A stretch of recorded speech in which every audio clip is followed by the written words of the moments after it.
horse riding. Ang caption doon ng aktor, quote and unquote, "Thanks for always being the best." Na may agad namang sagot dyan si Bianca. Sabi niya, quote and unquote, "Oh, mahal ko." Kala makalipas ang ilang taon ay may nakita magkasama ang dating magkarelasyon sina Robbie Domingo at Gretchen Ho.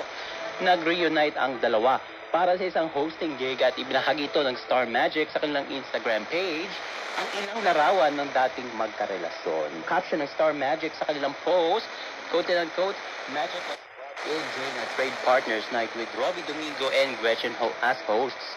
Thank you for having our Star Magic host your event once again." Base sa larawan ay nag-host sina Robbie at Gretchen sa Trade Partners Night 2023. Ang matatandaan noong 2013 nang aminin na Robbie at Gretchen sa publiko ang kanilang relasyon. And tumagal lang halos 3 taon ang kanilang pagsasama. Ngunit noong March 2017 ay nagdesisyon ng dalawa na tapusin na ang relasyon para pagtuunan ang kanilang mga karera. And sa kabila nito ay nananatili namang magkaibigan itong sina Gretchen at Robbie. And sa katunayan ay si Gretchen at binati ang ex-jowa ng ikasal nito kay Mikey Pineda. At sa pamuli natin kita for today, muling ikinasal ang mag-asawa and Yael o si Karil, 3 hari at si Yael Yuzo nitong weekend.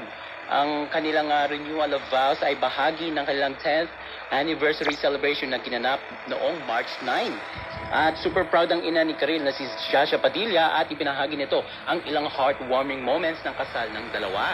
May kita sa pictures na simple at intimate ang wedding pero punong-puno ng pagmamahal at kasiyahan. Sa Instagram natin ng batikang aktres o singer ang mag-asawa matapos ang kanilang intimate renewal of vows. Maraming celebrities ang nagpaabot ng best wishes at congratulatory messages para kina Karil at Yael. Kabilang na riyan sina Carol Banawa, OG